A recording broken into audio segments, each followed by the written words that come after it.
Oh,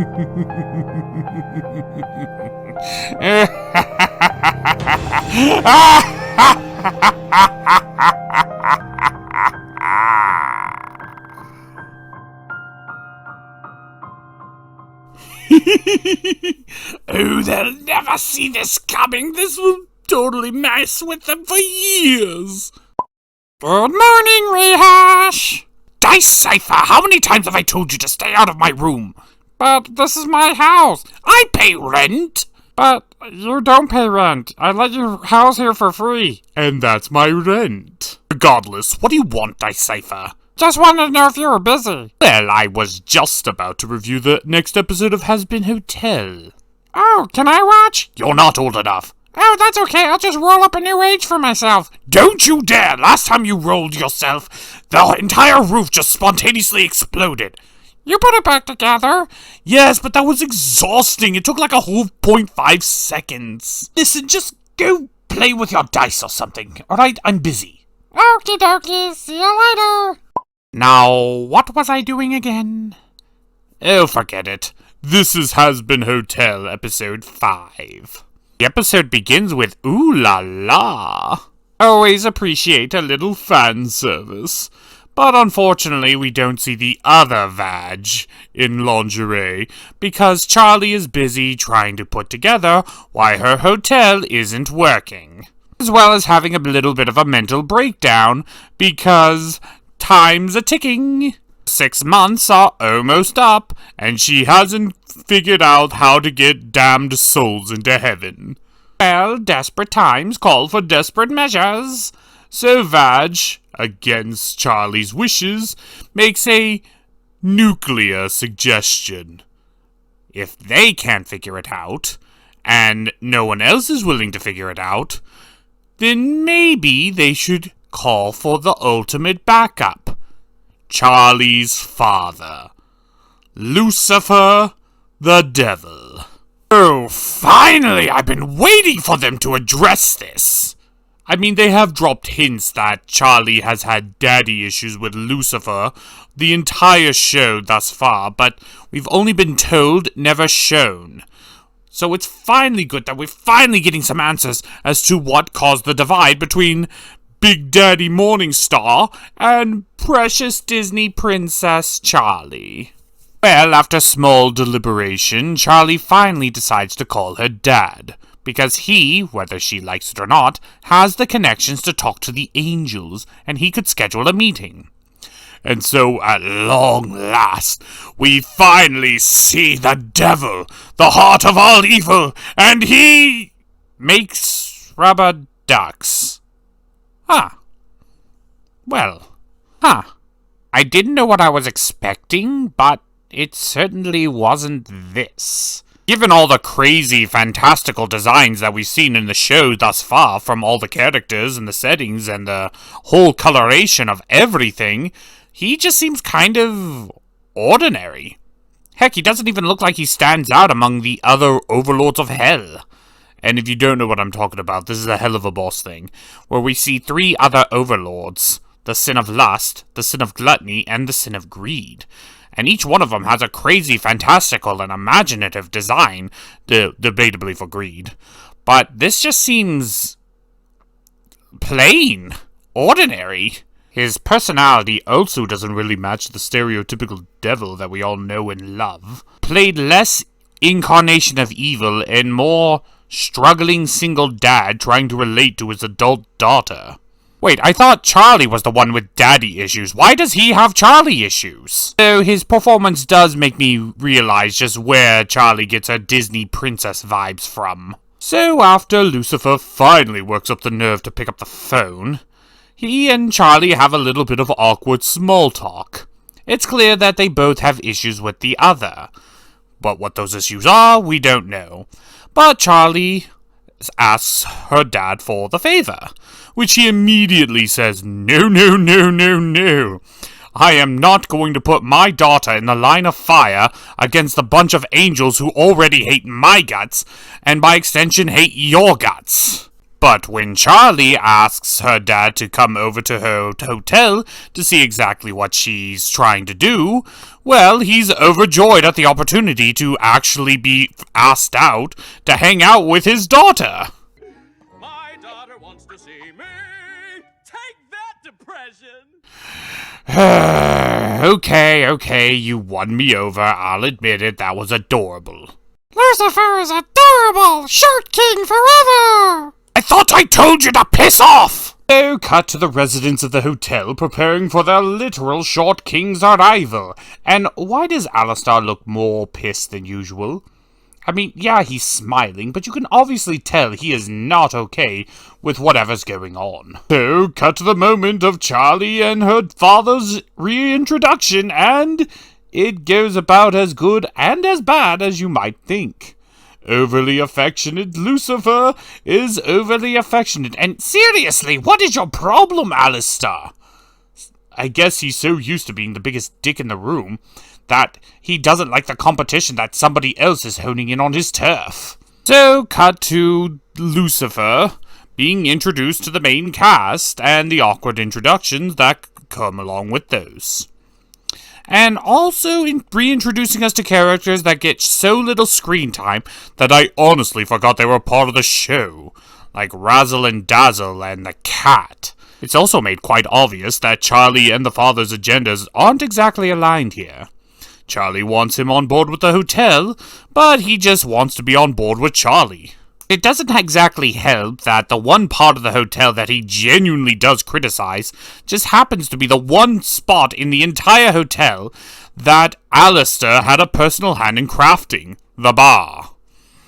Which only fuels Alistair's hatred for the man. And it looks as though that hatred is mutual, but at least from Lucifer's perspective, we understand why.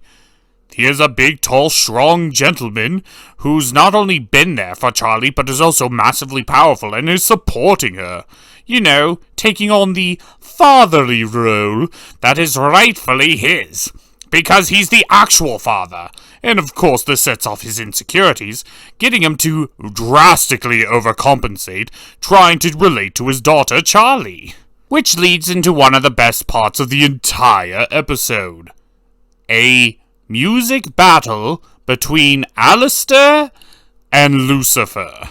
While I do enjoy the song, it does leave the question of why Alistair's doing any of this at all. It's not as though he has anything to prove, and while I can see Alistair being this petty by the insults that Lucifer did, he already had a grudge right from the get-go, so that can't be the only reason. It kinda takes me out of the song trying to figure it out. Oh, I might know! This is abuser logic! One of the strategies of most abusers is being able to cut off all support systems of the people they're abusing so they could have total power over them. But Lucifer is her dad and the ruler of hell. He has no way to cut off Charlie outside of her own insecurities. If they somehow repair the bond, then he loses the power to influence Charlie altogether. Who said you could have an opinion, Dice? So after this, we get an honestly entertaining song where Lucifer and Alistair are fighting each other in song form to try to be the person who is in Charlie's life and be the father figure. Alistair is clearly in control of this song, but we clearly also see that he's not doing it for Charlie. He's clearly doing it just for the sheer pleasure of getting under Lucifer's skin. And the more manic Lucifer gets, the more fun the song gets. We could definitely see the inspiration taken from Friend Like Me from Aladdin. And honestly, I could definitely see that. We also see a lot of Lucifer's actual personality show, and maybe why Charlie has those daddy issues to begin with.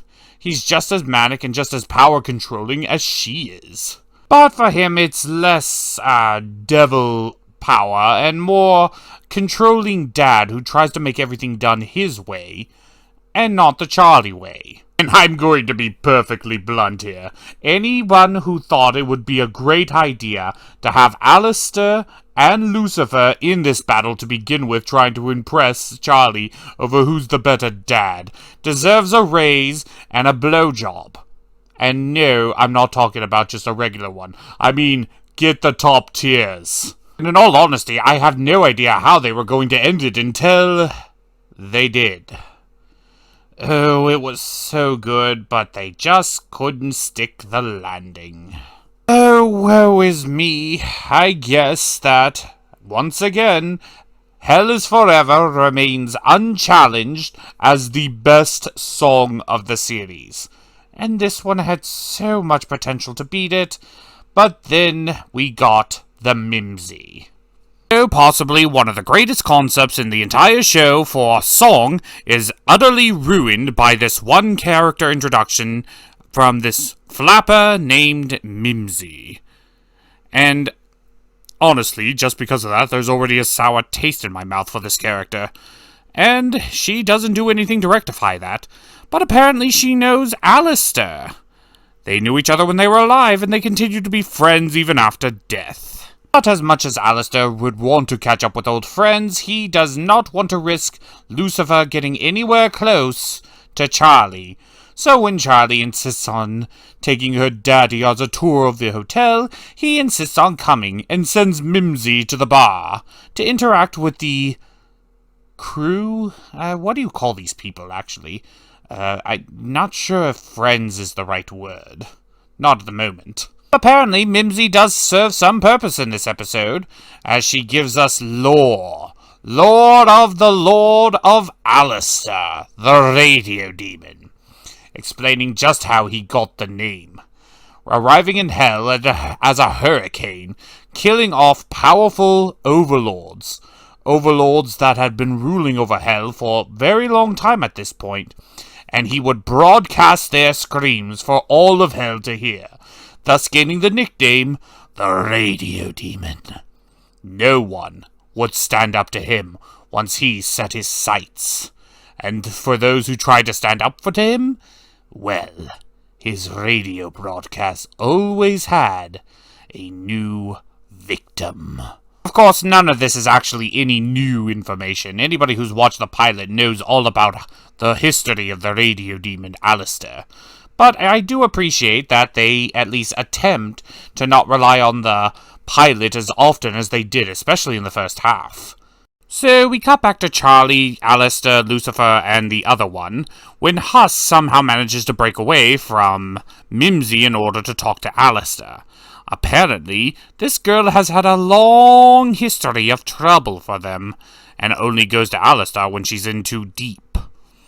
Alistair, of course, tells Husk, whatever Mimsy's done this time, he can handle it. He's the radio demon, remember?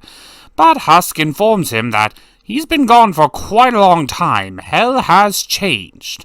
But of course, this only prompts Alistair to mock Husk for being a worrywart, and the two get into a bit of a row.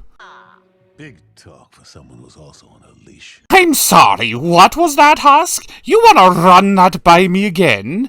Does Alistair not own his own soul? Oh, this is juicy lore! After everything we've been led to believe of Alistair, the idea that he doesn't even own his own soul and that there's somebody higher up on the food chain is quite perplexing. And given how powerful he is, I'm sure he could actually solo the current demon lords that are residing over the Hell. So who could possibly be? It would have to be someone of, at minimum, the 7 deadly sins. Gluttony, Lucifer, Sloth, and the others. I believe it's somebody who could be even higher on the food chain. Possibly Lucifer.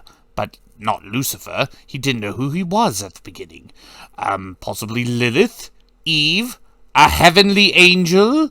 Who is it, Alistair? Spill the deets! And apparently this is such a sore subject for Alistair, being under somebody else's heel, that he reminds Husk whose heel he's under. Come on, Husk! I know I'm usually an Alistair fanboy, but I must know, who is the one who owns Alistair's soul? Whose deal did he make that he himself got screwed before you climb up? Oh, okay, fine, I guess we'll have to wait for another day, because we have to cut back to Lucifer and Charlie. Now, Lucifer does try his best to try to play coy to Charlie's request, but Charlie won't let him. She keeps arguing that he needs to at least attempt to help her, to help their people, cause it's their people who are being slaughtered. But then Lucifer reveals, of course they're being slaughtered! Why wouldn't they? These people are awful! They had free will to do whatever they want, and they wasted it, squandered it. And look at the state of hell because of it! It's clear that Lucifer has very low opinions on human souls, but that doesn't mean Charlie's willing to give up. But of course, Lucifer's point makes its point for him when a bunch of loan sharks attack the hotel looking for Mimsy. And why are these loan sharks looking for Mimsy? Well, it's actually pretty funny, so I won't spoil it, but it is a pretty funny, pretty hilarious reason. I suppose Mimsy's character is redeemed just for this alone.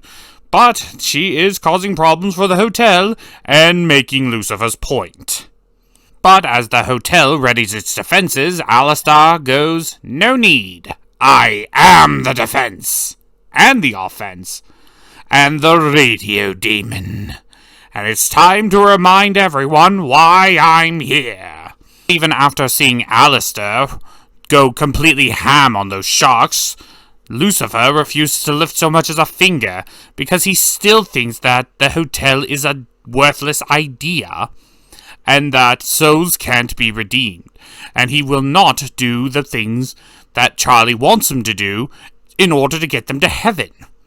But Charlie makes the argument, well, hear for yourself. Dad, stop! He's defending this hotel. It may be a bit more sadistic than I'd hoped, but he's doing it for me. You cannot imagine how much pleasure I get from announcing, just like all the YouTube reviewers before me, and all those who would come after, at Charlie's blatantly wrong statement of, bitch, he ain't doing shit for you. He's doing this all for himself. He's made that notion clear from episode 1. Hell, he made it from the pilot. He doesn't care about the hotel. He doesn't care about you. He only cares about his own amusement, as well as whatever underbelly deals that he wants to make with Charlie afterwards, as whatever involves his deal. But he's doing this all for his own selfish gratification. So after the battle ends, Mimsy tries to cozy up to Alistair for solving her problems for her, but Alistair tells her in no uncertain terms, get the fuck out. You can come back when you want to try to redeem yourself, but not before. And it clearly shows you are beyond redemption. And she goes off in a tizzy. Bye-bye, Mimsy. Now that subplot is over, we can finally head into the real meat and potatoes of this whole episode, the dynamic of Charlie and Lucifer, as we find the real reason why Lucifer refuses to help, because Lucifer is broken. It's just that simple. Heaven and the angels broke him. He used to be a dreamer just like Charlie, wanting to be there for people, wanting to help them, and he did. But he's now suffering eternal damnation at the hands of his own choices because heaven just refuses to listen to any of his ideas. Anything. They are stubborn and stuck in their old ways, and he wants to prevent Charlie from suffering a fate similar, if not worse than his own. Because as far as he's concerned, Charlie is the only thing he has left in his eternal life. But if there's one thing that Charlie knows how to do, it's to sing all the problems away just like a Disney princess. And so they break out into a song, a duet between the two. And pretty much during that duet, they pretty much solve all their problems as far as father-daughter relationships. I don't like this kind of resolution. You can't just sing your problems away. But at least we can move on from this father-daughter problem. But during this song, which is actually a pretty decent song, we get unusual lore. Maybe possibly the true beginnings of the father-daughter divide. We get a flashback of Charlie and Lucifer during Charlie's childhood, during her younger years, and it looked like they had a really special bond between them. But during this flashback, we see Lilith approach and take Charlie away from Lucifer, and as if there was nothing he could actually do to stop her. Does that mean that there was no true daddy-daughter issues? That it was all orchestrated? Did Lilith separate Charlie from her father on purpose? Now, I do have to admit that that is entirely speculating on very, very circumstantial evidence, so it is probably entirely wrong. But just on these imageries alone, and all the information we got, as well as the information we don't have, because we know next to nothing about Lilith, other than she banged the devil, became one of the queens of hell, and is just gone. For all we know, she could have orchestrated the separation between Lucifer and Charlie. We don't actually know. In reality, all we're really missing is the motive. Why? Well, now that Daddy Morningstar has finally been convinced by the Charlie singing, he reluctantly agrees to set up the meeting between Charlie and Heaven in order to get her hotel idea passed. But he warns her that once she's in heaven, he can no longer protect her. He can't do anything. He can't even get there. Charlie understands, and so Lucifer buggers off. And then Charlie approaches Vaj, and is excited because for the first time in, I'm assuming, months at this point, there's finally an opportunity for the hotel to succeed. Charlie and Vaj are going to heaven! Much to Vaj's dismay from the looks of it. And that was episode 5, and I gotta say, this episode felt too much. Now, don't get me wrong, that does not mean bad. I actually really like this episode, but I felt like there's a little bit too much going on, a little bit too fast a pace for what they were trying to do. Mimsy, I feel, really is a love her or hate her character, and she really left a bad impression on me when she interrupted such a fun song. I say getting introduced to Lucifer, and seeing the grudge match between Lucifer and Alistair, and learning of Alistair's on somebody's leash is more than worth putting up with Mimsy. And we're positively getting great setup for the next episode, going to heaven, finally seeing the Paradise Falls for what it is. And to a much lesser extent, the mystery of Lilith begins to grow even more. Like, why was she keeping Charlie away from Lucifer? Now, I'm not really a big fan of Charlie and Lucifer wrapping up all of their daddy-daughter issues in literally a single song. But if we can finally either move past this point, so we can just forget about it, then I'd say, fine, I'm willing to suck it up if it means we can forget about that stupid plot point that had no real payoff. But with that being said, this was a good episode. I would say a 6 out of 10. So with that being said, I'm Rehash, the stirrer of chaos. See you next time where we... Oh, he's an ugly duckling! That's why he's obsessed with ducks! Get off of my show, Dice!